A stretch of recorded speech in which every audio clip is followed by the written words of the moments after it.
the Ever Nerd Show, and today I'm talking about Black Panther. Let's take a look at the trailer. I've seen gods fly. I've seen men build weapons that I couldn't even imagine. I've seen aliens drop from the sky. But I have never seen anything like this. Which one are we hiding?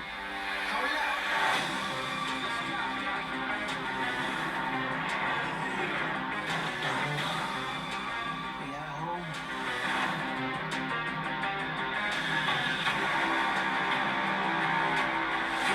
My son, it is your time. You get to decide what kind of king you are going to be. Don't freeze. I never freeze.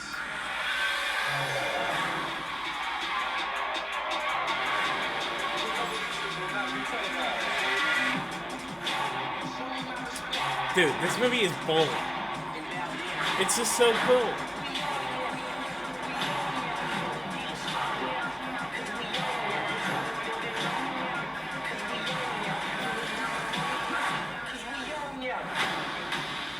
waited my entire life for this. The world's Dude. gonna start over. Killmonger is the best. What happens now determines what happens to the rest of the world.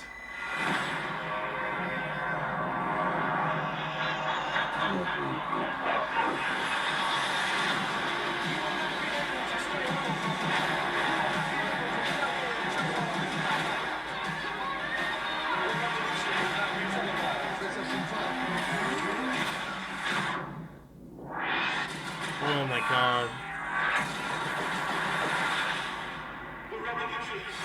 Ooh.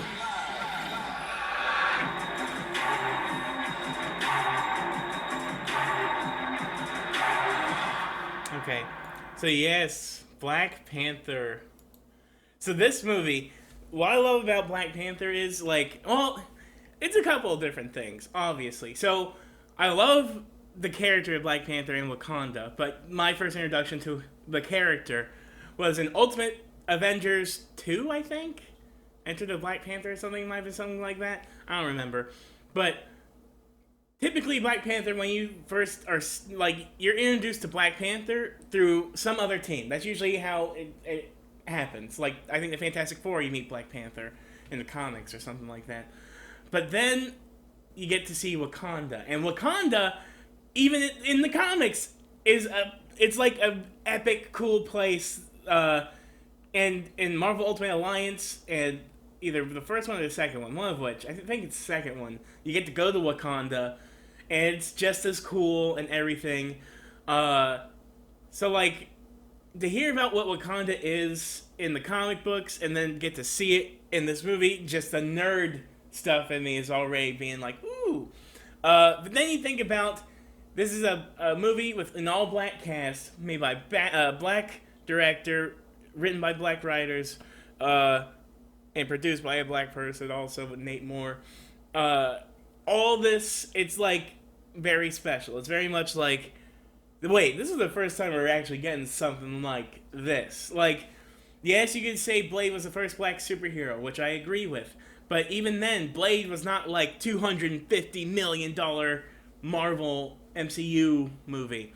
And this was. And so this had a lot riding on it. And I think other studios were kind of like, we don't know. But what's interesting about Marvel's situation when it came to this is, like, they weren't doing it. I think they approached it with taste, because they realized maybe if they just jumped the gun and try to do everything inauthentically, it could come off as, well, racist, or if nothing else, insensitive or in bad taste. So they had to have some level of authentic, like, research and people behind this movie, so they could make sure they don't offend anybody, for one. But Also, just like Black Panther and Wakanda, as I mentioned before, are big aspects of Marvel. Period. Like, it actually helps, and I think this is what was necessary for Infinity War. You needed Wakanda established, so then they had a large swath of field to effing fight in Infinity War during the epic cool Wakanda battle.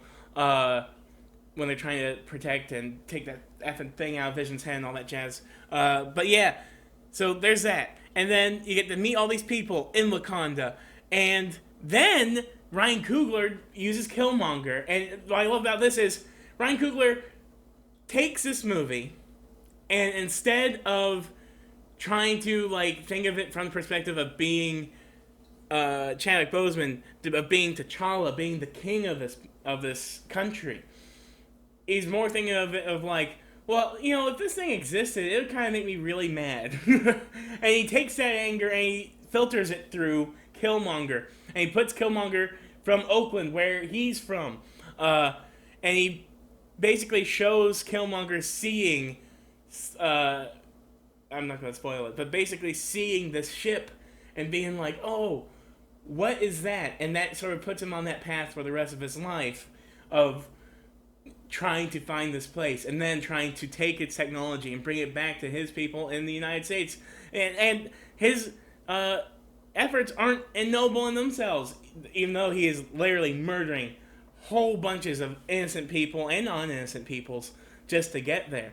But it's interesting. And what I love about it is, like, at the end of the day, T'Challa, like, even though Killmonger is doing the bad things, he is being the villain, he is being an antagonist, he is, in essence, being a terrorist attempting dictatorship or whatever. But his ideas aren't invalid. And T'Challa is having to be like, okay, well, you know, I don't want him to win, but I also don't want him.